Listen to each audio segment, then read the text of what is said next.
Welcome to Game Film, where we dive deep into the minds of advisors and industry leaders.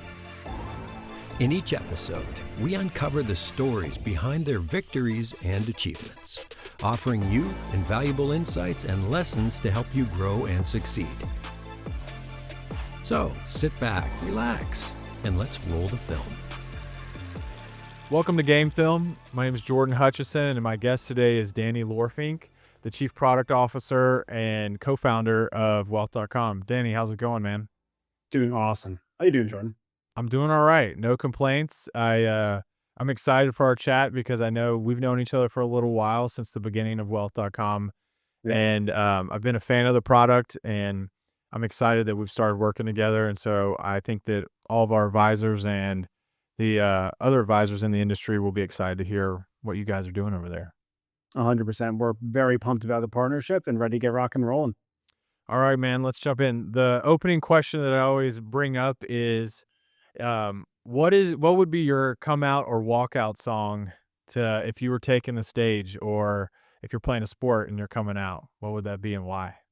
You know, I feel like so many people, they choose a really big hype song, maybe like some electronic music or rap or something that just has like a high beats per minute.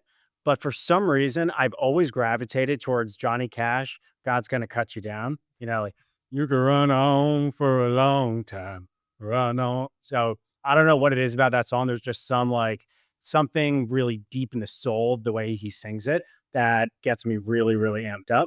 So Johnny Cash. I like it. And I also like that you gave a little like solo there, because there's only one other guest that actually, when Shannon came on, she actually played her song and came in like dancing to it. And I was like, you don't get much better than that. But now I feel like I need to request people to like, all right, can you give me the first lyrics of that? Yeah. Well, I mean, before we press play on recording this, you gave me a little bit of a teaser into your voice. So I figure I just got to return the favor.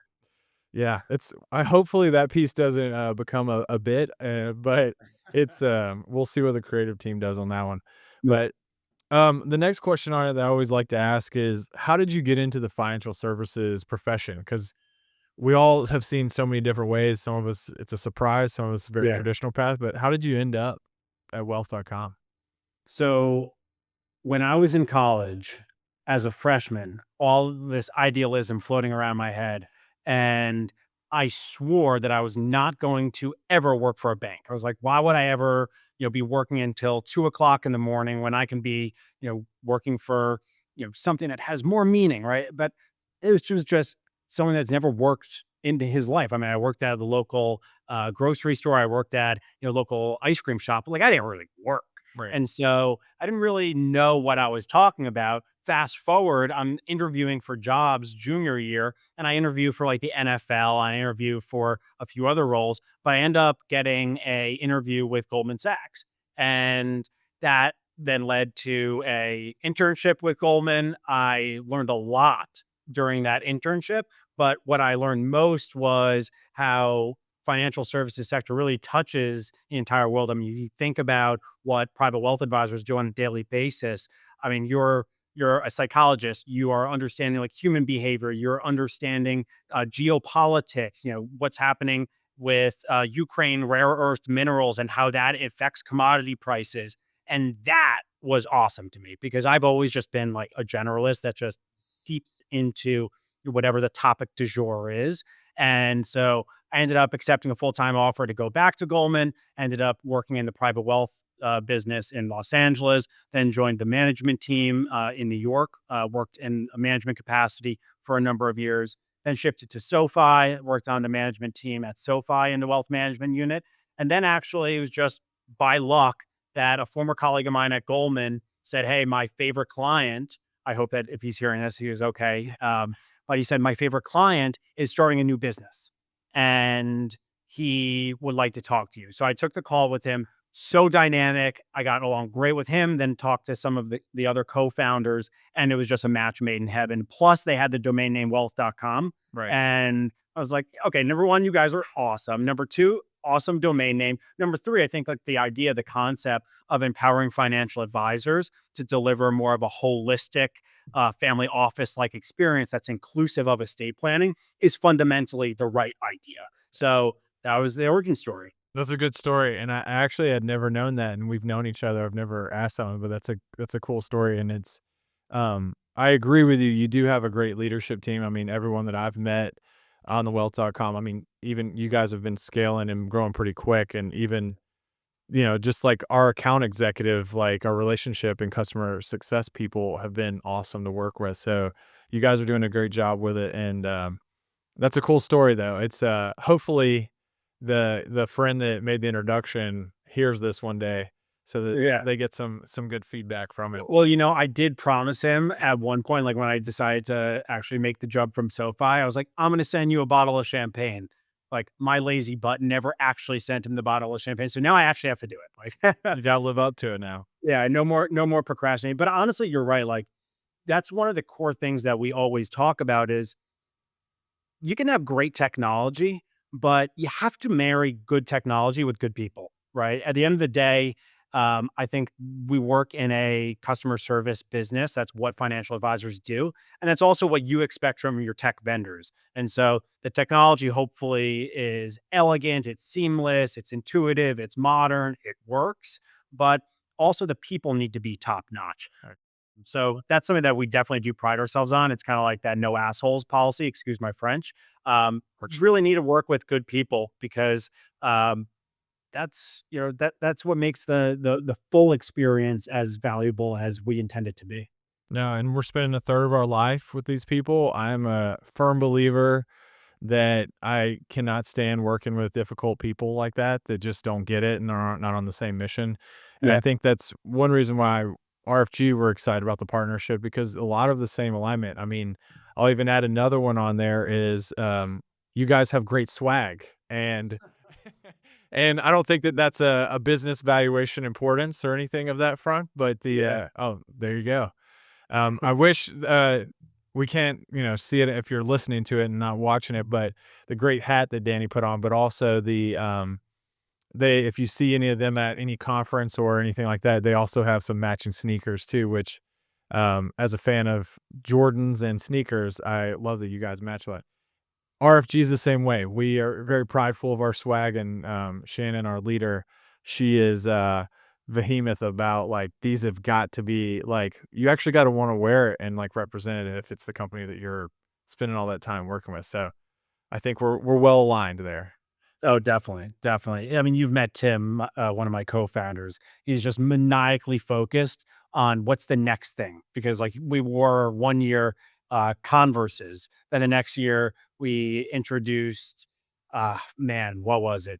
There was some additional, like shoe into the repertoire, and then we got the Nike Dunks. He's like always on the cutting edge of, all right, now we're gonna do Lululemon jackets. Now we're gonna, and everyone's like, yeah, that's great. Like, send us more swag, like more stuff for our family.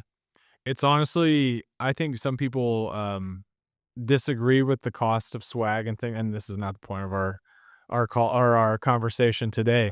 But I think some people disagree, but it is like one of the best ways to get your name out there because I don't know how many times I've had people ask questions, even if it's my gym hat, and I'll be at the gym and somebody's like, "What is that company?" or just random stuff like that. So I'm an advocate for it.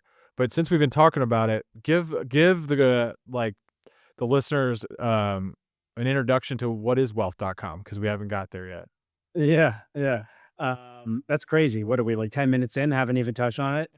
So wealth.com, we're the leading estate planning solution for the financial advisory community. We really seek to empower the financial advisor to be the quarterback of the holistic wealth planning process, which is inclusive of the estate plan. After all, the estate plan is the bookend to the financial plan. So the financial plan isn't complete without the end game, the estate plan. But of course, when you think about what estate planning means for your clients, well, you can be an advisor that covers clients across the wealth spectrum. You can have a client that is a centimillionaire or a billionaire that has slats and grats and islets, and you're figuring out how do we, number one, communicate to this client how this all works in their benefit. But number two is trying to think about how do we actually generate more tax alpha for them and future planning techniques and strategies. That's one use case. Another use case is I'm managing the money of my next door neighbor who just needs a dang trust, right? Just needs a simple trust setup. That's another use case. And then you have the use case of like you're prospecting and you run into somebody at a ball game or you're at a dance recital and you're talking to them and they say, "Oh yeah, I just had the third kid on the way and we really just need to get our estate plan in order. We need to update our will." You're like, "Oh, like, why do you think you need to update your will?" "Well, we haven't had it reviewed in 15 years." Well, that's another use case to use our solution because you can just simply upload the will or upload the existing trust into our solution. And we have developed our own proprietary AI technology to scan through it, extract all the key information, give you a one-page executive summary. But even cooler than that is we then feed that into a visual flow chart. And so for that prospect, in literally 90 seconds, you're able to turn around a visual flow chart of exactly how their estate plan works. So again, across the net worth spectrum, different use cases for the tool, but the bottom line is wherever your advisors have a need, we have a solution. I love it. That was a great introduction of it. And I think one of the biggest things you mentioned there is just the full spectrum of your offering, which I think is missed sometimes with people in the industry because they'll see like, oh, well, this helps this piece of it, and this is this solution.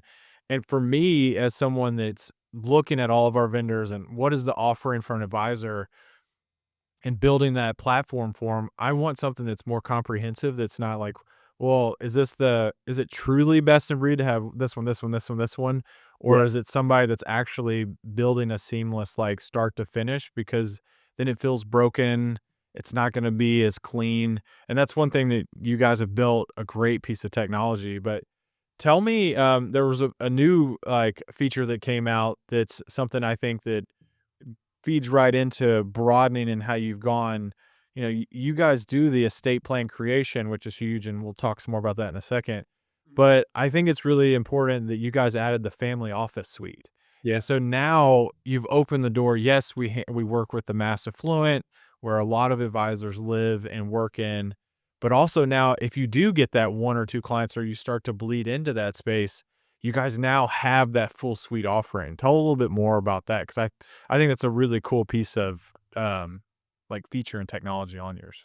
Yeah, I mean, look, every advisor is thinking through the lens of their largest client. That's not a bad thing. Right. Your largest client is driving the majority of your revenue, right? Like if your top client is driving 25% of your revenue, you're obviously going to be focused on, what to do for them. But also a lot of the clients that you're bringing in are call options, right? They are tech founders and you're hoping that they make it big and, the equity that they have in their business ends up turning into 45, 50, hopefully $100 million. And so in that instance, the needs of the client change. And it's no longer, I just need a revocable trust to be able to, protect my assets from a privacy point of view, to bypass the probate process, what have you. But now you've maneuvered into a whole different landscape, which is for estate tax optimization. And so that is what the family office suite is built and designed for. This is for clients that have a federally taxable estate, that have a very complex balance sheet, and you're now trying to model out, or the client already has estate planning techniques like slats and eyelets and grats, Right. cuprits, the list goes on, the alphabet soup goes on, but really helping you to understand how all of these disparate pieces are working in tandem. But at the end of the day, it's also a graduated solution. So if you do have that startup founder that you got set up with a revocable trust through wealth.com, they can graduate into that more family office suite experience without any data transfer. It's all in one solution. And I think it's really important to know that this isn't just like an add-on to what we've built. We've been very methodical in how we've built our architecture because I come from the ultra high net worth private wealth space. My product team, I have folks that were private bankers at JP Morgan. Our legal team is only ultra high net worth legal individuals. So our chief legal officer comes from the number one trust and estate firm in the world, McDermott, Will and Emery.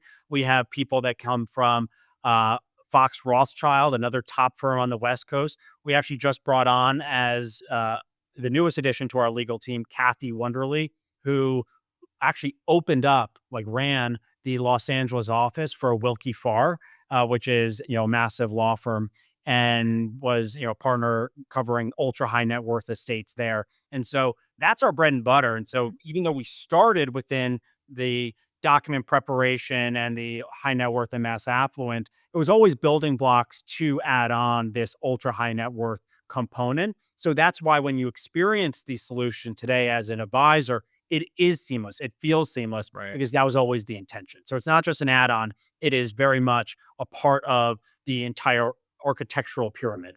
Yeah, no, you made a good point because I've started with more of the ancillary piece instead of the core of it because it's something exciting to me because you put it was like nail on the head that a lot of advisors look at their largest 10% of their book, and sometimes those aren't necessarily that main, like the group of clients, the other majority of their book of business, but they want to make sure they service that person and have the resources for it. And I just love the flexibility of your product to do that because as I'm trying to support our advisor community, I've got 130 plus advisors with all different DBAs, all different types of books. So I love the broad stroke that you guys can truly give the great piece of technology in the estate world for all those different shapes and sizes. Another one that's really been like foundational to us working together, as you know, I love to blend the tech and the behavioral side because the client experience is like, that's where I love, like, how do you interact with this piece of tech? How do you handle this side of it?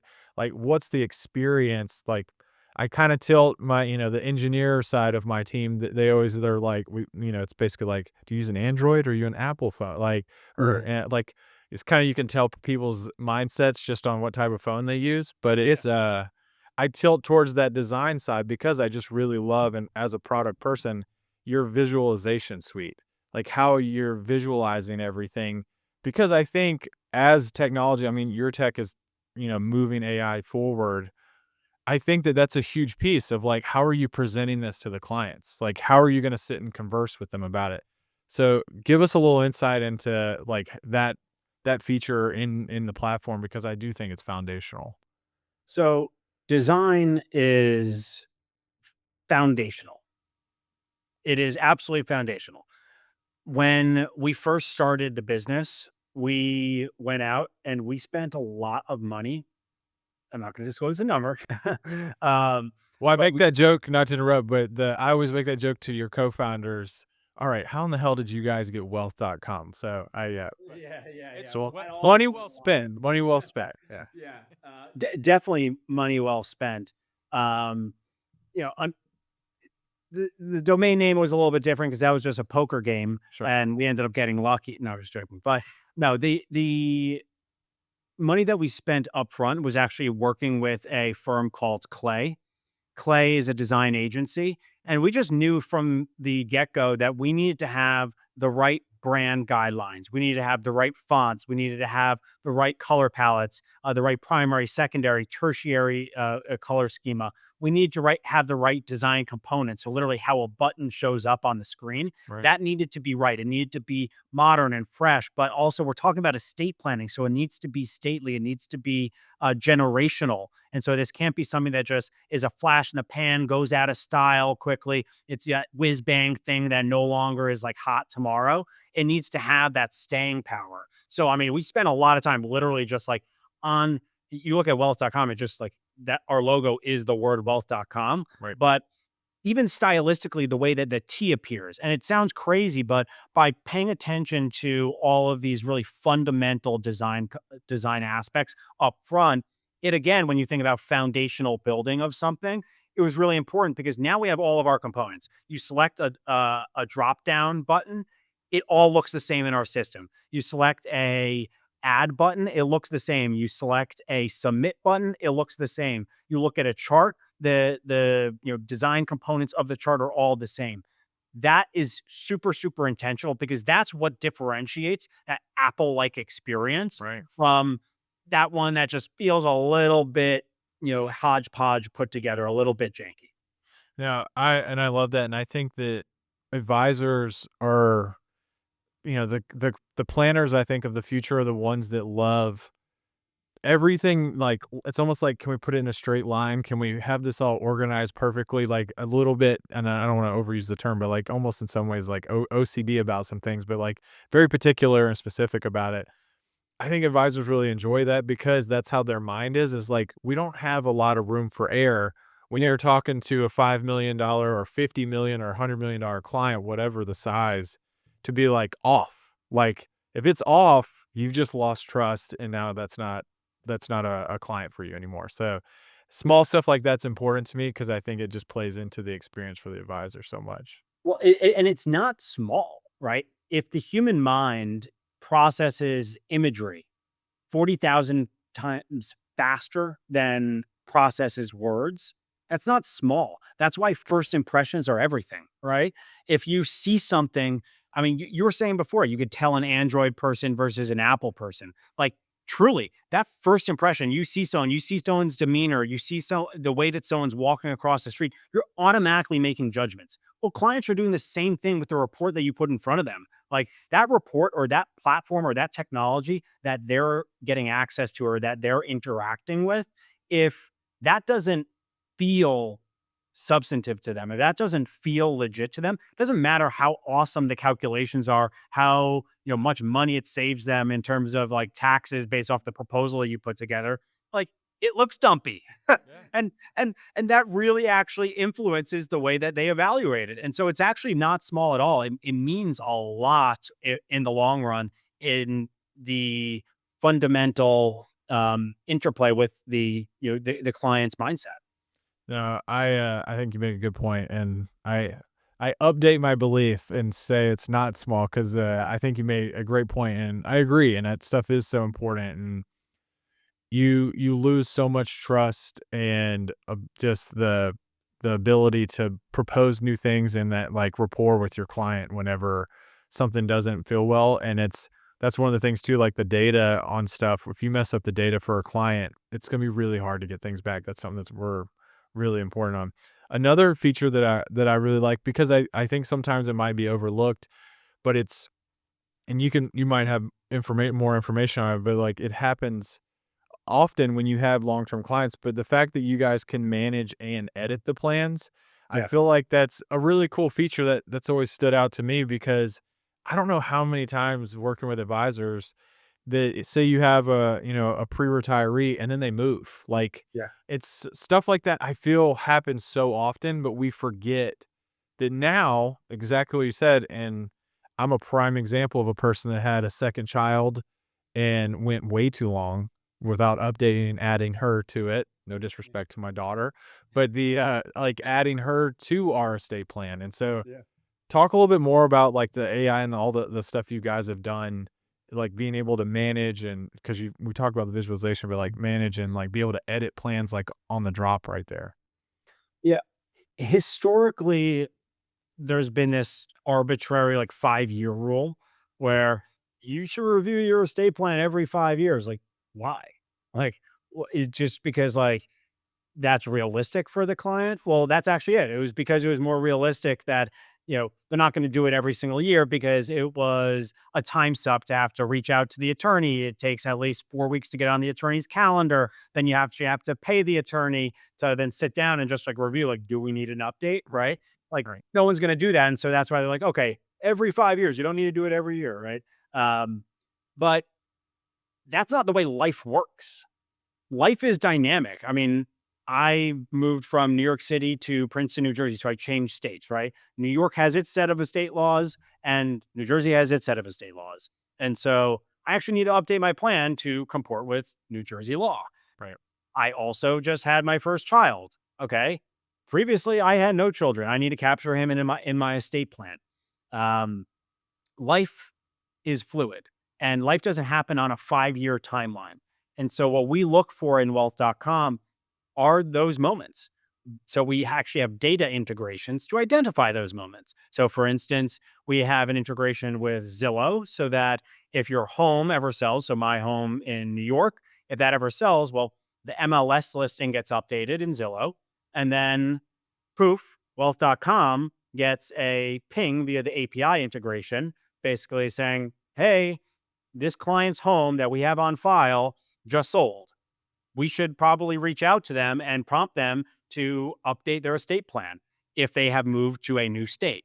And so then we collect the new address for the client. And if we do indeed notice that they've changed jurisdictions, then literally within 30 seconds, we can produce an entire new estate plan that's optimized for their state of residence. And it's that dynamic nature of how we're taking estate planning from a static, antiquated process into a more modern age that's dynamic, living and breathing, Right. that ultimately I think is going to be how even trust and estate attorneys are going to have to evolve moving forward, because that's just not sustainable. Having a 5-year rule is not real life.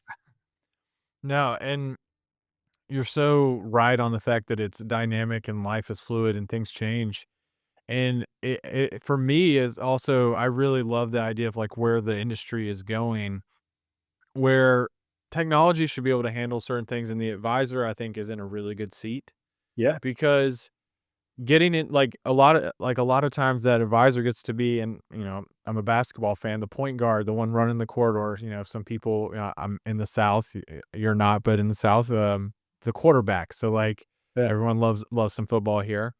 Even though the NFL side, there's a different side of that, but running the basically the quarterback or the point guard of running the show for all estate plan, tax, every invest, like somebody that's going to help you be that core person.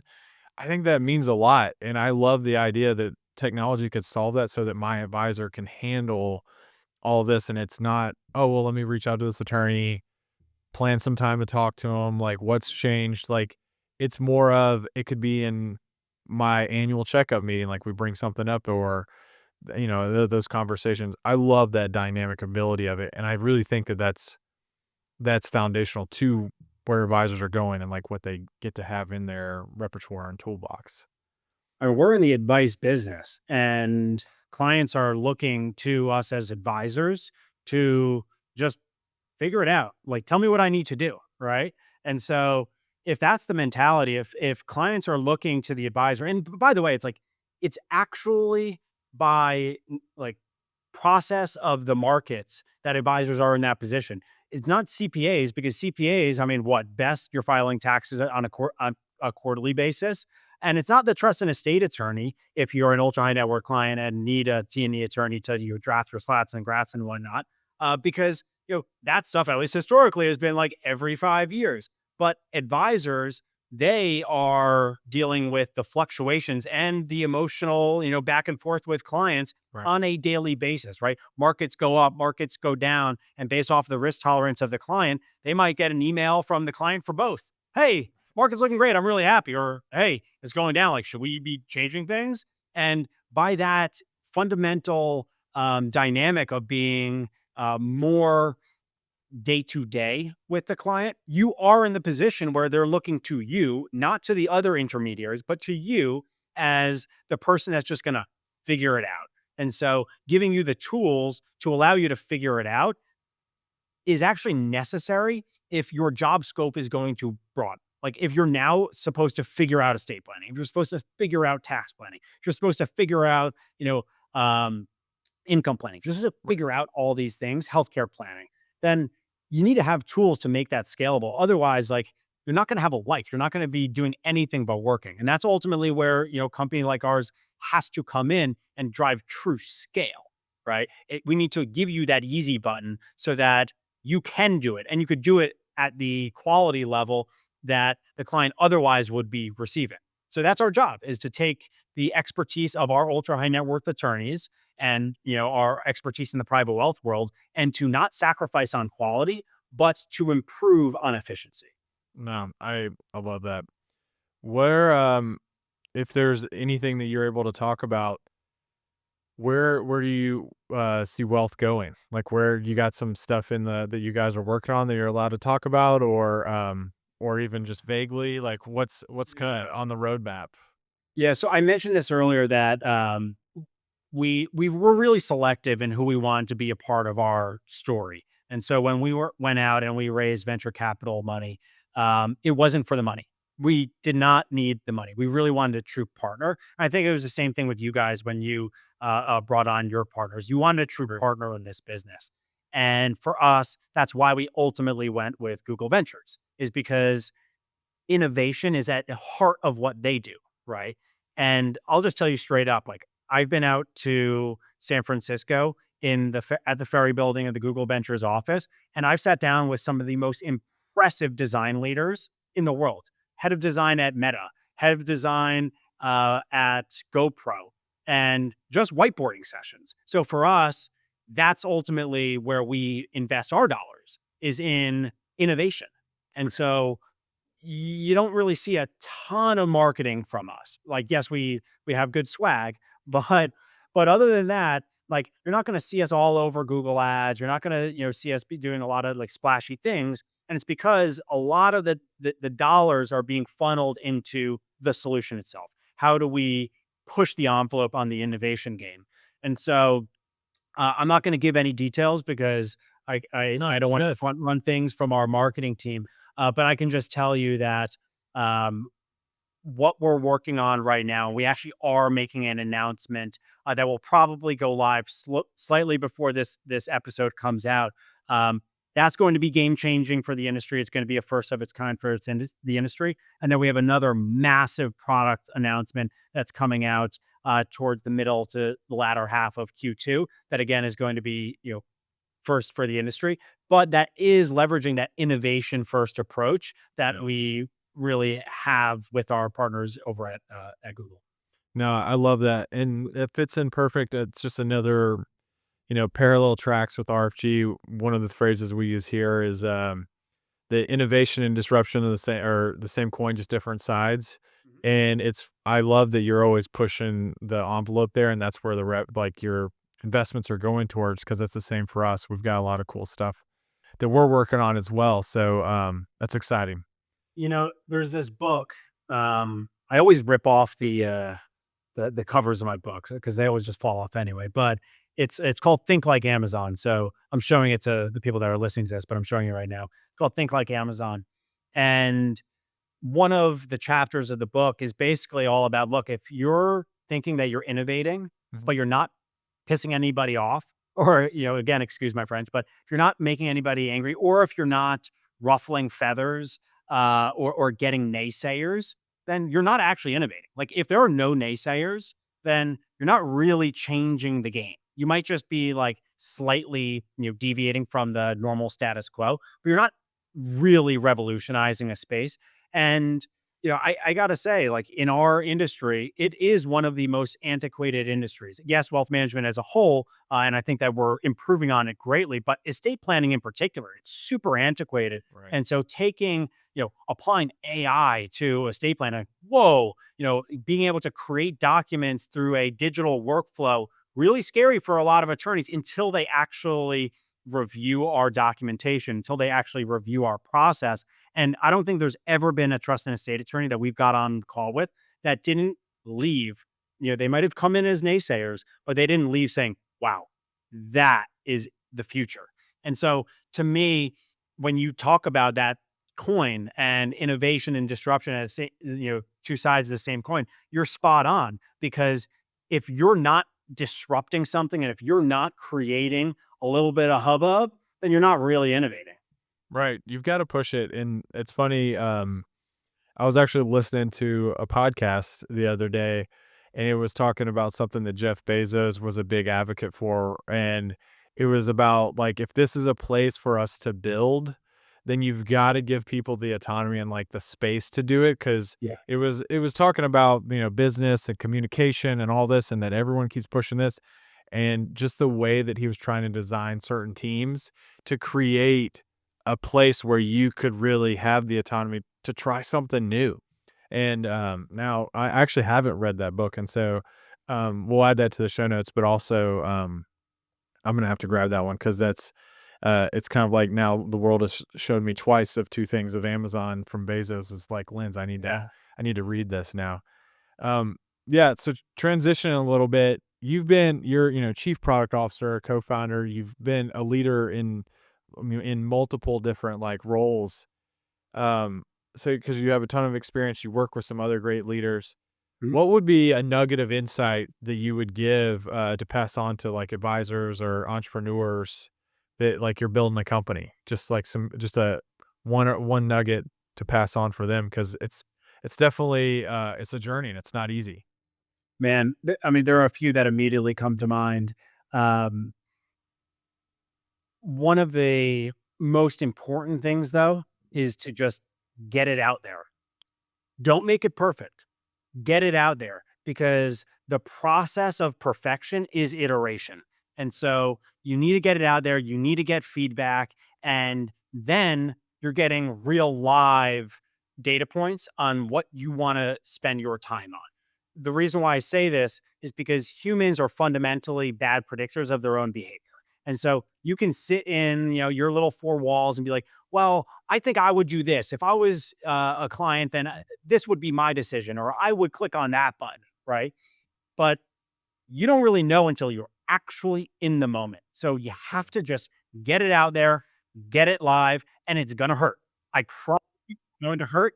It's going to stink. There's going to be complaints, and that's okay because those people that are testing out the first iteration of what you're putting out there, there's also the human side. You talk to them about it. You work through those problems, and I promise you're going to come out on the other side way more successful. And those early folks are going to be your biggest advocates because they knew what they were getting themselves into and they wanted to try it out anyway. If you need to slap a beta on there, I'm launching my new practice, like beta, like, okay, fine. Like, go ahead and do that if you're an advisor. Like, this is my beta practice. Doesn't matter. But honestly, if you really want to be bold about it, scrap that language. Don't be shy about it. Just go for the gusto and know that there's going to be bumps in the road, but keep driving forward. I think that's such good advice, and it's so true because I feel like so many people get stuck in that where they're ruminating or they're just like fearful. And for me too, I mean, like I see it all the time that people won't try something new. I mean, you were talking about our industry. So many people just rinse and repeat certain Yeah. things. And it's like you gotta like this is just because it's been done that way doesn't mean that's good. Like we've gotta change this. And like we're trying to do a lot of things here like that are different because just because that's the way it worked for the last 100 years or whatever, duration you pick, it's very frustrating. And so I love that you push that because you got to get it out there and iterate to excellence on it. Yeah. Um, one last question I have for you, that's, kind of similar, but the opposite of what I just asked, but what is the worst advice that someone has given you, Danny? The worst advice. Yeah. So flip it, almost like an anti-goal, like, what's the worst advice someone has given you? So the best advice is probably works for my personality is panic early. I mean, that's not like with your head cut off, but just like if you think that there might be a problem down the line, like start freaking out a little bit about it and just get ahead of it. Right. That's the best advice that I've ever had. I think it's paid dividends in my life. The worst advice that I've ever had is it all works itself out. No, that's not true. Like, yes, it is true that um, things happen for a reason to some degree, but it all works itself out is not true. You have agency. You can go and change that outcome. You can influence that outcome. So don't just sit back and say, it'll work itself out. No, take your agency, go get it done, improve your percentage chances. Right now, you might be sitting at 50-50 or a 40-60. Get that thing up to a 75-25 because that is fully within your power.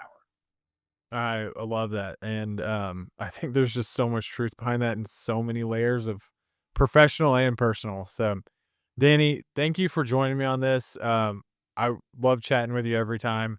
What is the best way that everyone can learn more about what you're doing over at Wealth? Well, number one, come to wealth.com. Really easy domain to remember. There's a lot of resources available to you. If you want to reach out to our sales team to get a demo, you can reach out directly at sales@wealth.com.